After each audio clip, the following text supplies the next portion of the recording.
Good morning. This is Gary Contessa, and today I'm sitting here with Tom Morley and his beautiful wife Maggie, and we're going to hear a little bit about their life.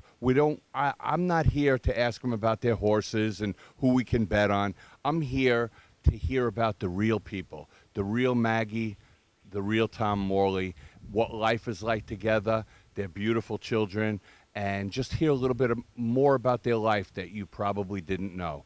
So that's the agenda for today. Tom Morley and Maggie Morley Wolfendale. Okay, Tom Morley and Maggie, everybody knows you guys as the paddock personality and the trainer. Tell us, how did you two meet?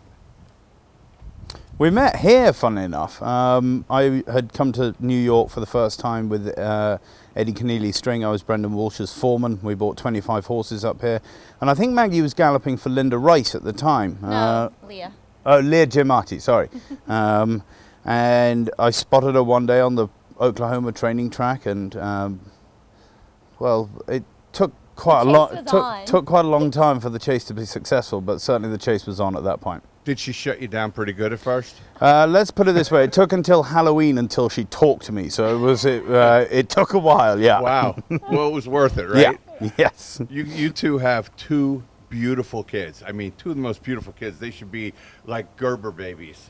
And let me ask you something. What's it like juggling the kids and the relationship and the paddock, and you're always on call to do different shows, and Tom, you're back and forth to Belmont. What's it like? What's the juggling the family like? How tough is that for you guys? I think we like challenges is basically what I would surmise about it. Is it's tough. I mean, I'm lucky enough when we're downstate to have my mom helping us. Lucky enough to have a very supportive husband to help out whenever with the kids, and it's a juggling act, like you said. So, but they're great kids, you know. Grace has grown up traveling up and down, whether it be New Orleans, whether it be here to Saratoga. I mean, she's been everywhere. So Willow, she's got a lot to learn from her big sis. Right, and she's going to have a great support team there in her. Yeah. She told me she loves her sister. So, Tom, when did you, you're obviously born in England? Yeah. Tell us about your travels here. Like, what brought you to the United States to train horses? A mixture of things, Gary. I've been involved, a lot of my family's involved in racing in England, in the breeding side and in the racing side. And in the administration side as well. So I've been surrounded by horsemen and racing people all my life. And I decided probably at about the age of 12 that actually I only had one thing that I wanted to do in life, and that was to train racehorses. And that was from spending summers with my Uncle David in his yard at Newmarket. He was a multiple Group 1 winning trainer on the flat and over fences as well. And my brothers have always said I'm the luckiest of the 5 boys because I've always known what I wanted to do, and I suppose that's a very, very good point. Not many 12-year-olds already know what they want to do with their life. Spent some summer jobs in England and racing stables and stud farms, and then I was lucky enough when I graduated from university to get on the Darley Flying Start program, or what is now the Godolphin Flying Start, 2-year management trainee program, sponsored entirely by Sheikh Mohammed, so owe him an enormous debt of gratitude. But that afforded me the opportunity to travel in the industry as well, starting in Ireland, England, then Australia, America and Dubai, and then back to Europe to graduate from the program.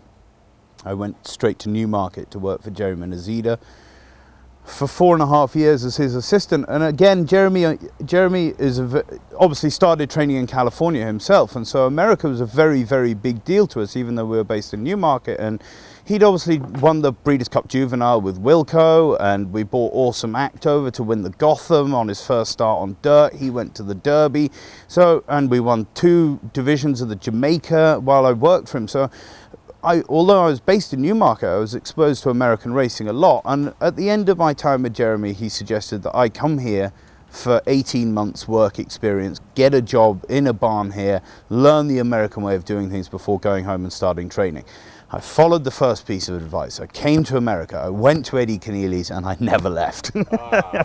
And how old were you at that point? I was 27 or 28 when I came to America, yeah. So Jeremy surely missed you. I've scouted horses at the American sales for Jeremy for many years, probably 10, 15 years, and I really have a lot of, I really like him. I know he retired from training, and he's just been a good guy. I've always admired him. He is without a doubt the best racehorse trainer that I've ever been lucky enough to work for, and that says an awful lot, because I've worked for some very, very good trainers. Now he was exceptional at conditioning horses for anything from 5 furlong sprint races to winning the St. Ledger with 60s Icon while I was there.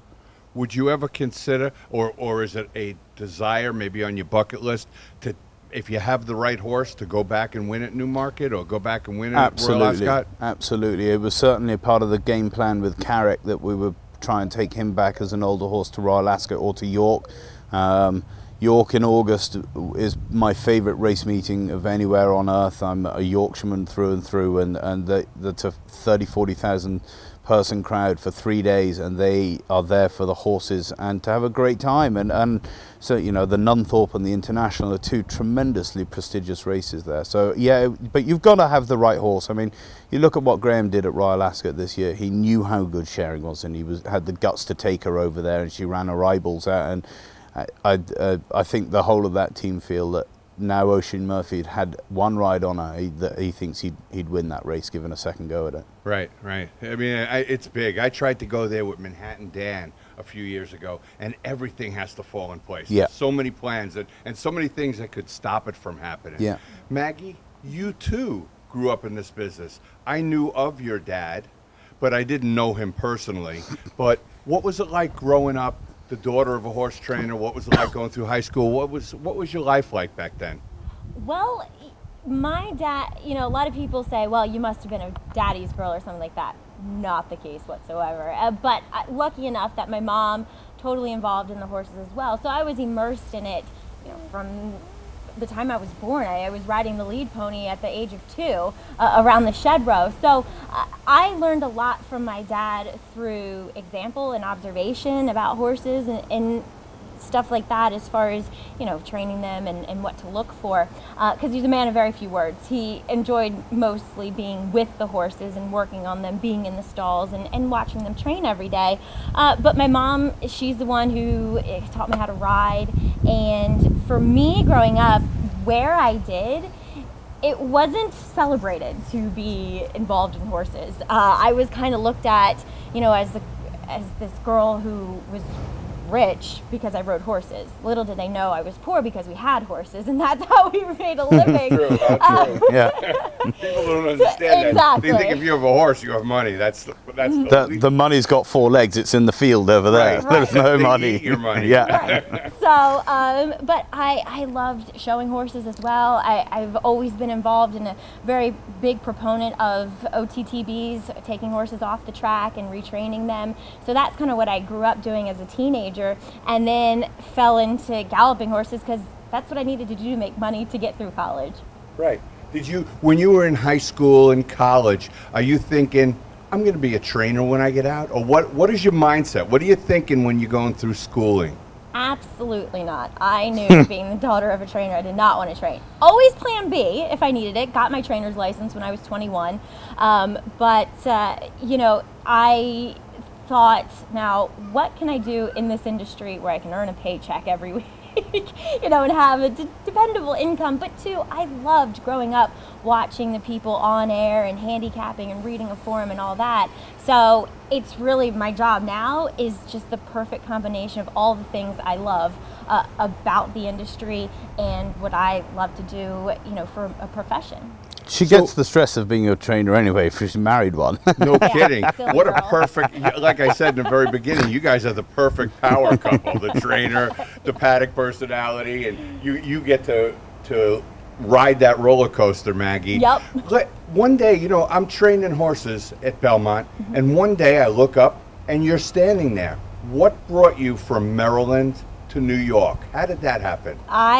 When I graduated college, Towson University, I made a reel, a resume, and sent it out to every track and every TV network, TVG as well, in the country. And Andy Serling had joined the NYRA at that point a couple years prior, and Jan had retired, Jan Rushton, and they were kind of looking for somebody to fulfill that position, and came across Dan Silver's desk, my package, and Andy and him called me with interest for me to come up to New York, and I started actually interning here at Saratoga in the press office, and then they kind of offered me a job at the end of that, and you know, the snowball effect just went to Belmont and then went on air at the end of the Belmont meet in 2010. Well, kudos to the NYRA management person who picked you, because it seems like a match made in heaven. I think you do a fantastic job, and your knowledge really helps a lot of people out there. I really like to see that. Are you still galloping horses? When I'm needed. Does that make you nervous, Tom? No, not at all. Come on. Not at all. I need to get this one. I'm probably not the kindest guy in the world to her in those situations, because when I need someone, then she gets called in and she has to get on 5, and then it might be 2 months until she's asked to do it again. So I'm very sore whenever I gallop a horse now. Do you guys, is there any tension between your two jobs? Like, if you want to, do you ever call him out on one of his horses on air, and do you go home and say, "What did you do that for?" No, and I'll tell you a very interesting story about it. She is so good at what she does that actually, and these are not my words, these are the words of Jimmy Jerkins, and this is a text he sent me yesterday. 99 times out of 100, if Maggie says something about my horse, I go back to the barn, I look at it, and she's absolutely right.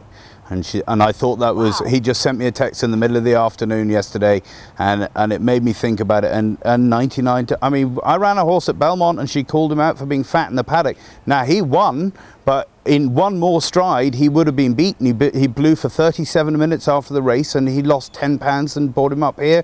He was probably, he hadn't run, he was an older horse, hadn't run due to the pandemic, and right. He got tired at the end of the race. But no, look, you have to be able. Maggie's job is not to give us trainers a pat on the back.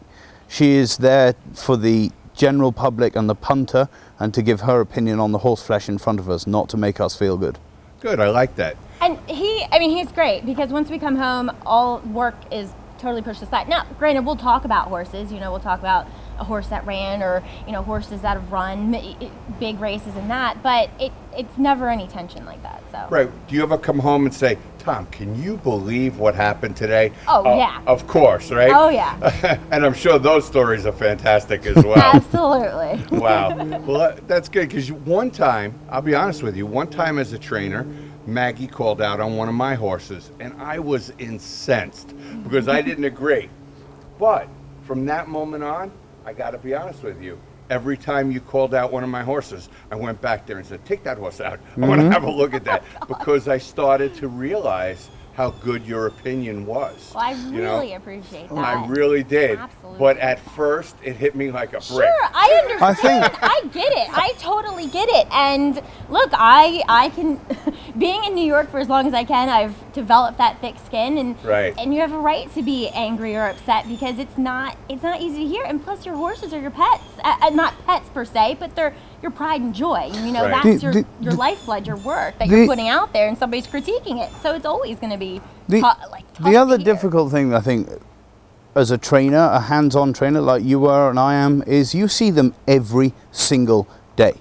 And it's amazing how you come up here, you train and race for 4 days, you go back to Belmont and you're like, God, that 2-year-old's changed. And right. You've only been away 4 days, and actually he's been changing in front of your eyes, and you just haven't seen it. But when you walk away for 4 days and you come back and you go, Christ alive, he's backward, or what? That horse has turned inside out. So it's tougher for us to see that change when you're seeing them on a daily basis, whereas Maggie might only see them once every 3-4 weeks when they come into the paddock, and the change is very noticeable then. And you make a great point about that, because I'm sure you see those changes for the better. Yeah. And I'm sure you go back to Belmont and you see changes for the worse. Yeah. And you're like, wait, I got to improve something here. This horse isn't right. He's trying to tell me something. Yeah. So yeah, that's a great way to be. And I think everybody appreciate your opinion, Maggie. And let me be the first to say it, but I'm sure you hear it every day, but I think it's great. What's it like to work with Andy Serling? Boom! Get me in there. Boom, boom. Look, Okay. Andy, I can't. Andy's the one who hired me. I mean, he's the one who really brought me on the team.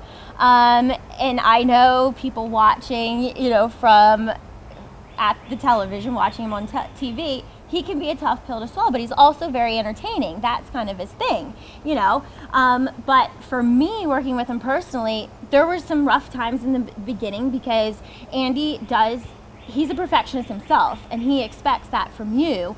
And there was some fine tuning, some grooming for me to be done. And, you know, he would be tough on me, but I learned from it. And then it got to a point where I was like, man, I know what I'm doing. And then I'd give it back to him. And then he kind of like respected that in a way. But at the end of the day, besides work, Andy is a great friend. I mean, when I was still pregnant with Willow, 41 weeks and a day, carrying her, I mean, he was checking in on me every single day and always asked how the girls are. His mother knits them sweaters and gives them gifts. And, you know, Andy truly has a heart of gold. I don't think that my next guest needs any introduction. Everybody knows my partner in crime, and while we've sort of grown as a team at Belmont and Saratoga, I feel like Maggie, and of course Maggie Wolfendale, we are the core, right, Maggie? You and me. It's you and me, babe. The originals. That's right. You have been stuck with me, is it 9 years or 10 years now? It's, well, 9 years on air. I did come to work here in 2010. Well, so this is my 10th. You started Saratoga. Belmont in like late September, early 2010, October. right. So it's almost 9 years. Yeah. Does it feel like that long? Some days, yes. She does work with me. Well, I can't thank you enough for this interview. You guys, this is my maiden voyage, as I told you, and I hope it went well. I hope it was as easy for you guys as it was for me. Very. I got one last question for you. In as few words as possible, describe Saratoga 2020. Ghostly. Lonely. Ghostly and lonely. I concur. Thank you so much, Maggie. you. Thank you, Tom. Thank and you, those Gary. beautiful kids. Love them. So this is Gary Contessa signing off today with Capital OTB, and we'll see you more. We'll have plenty of these for you.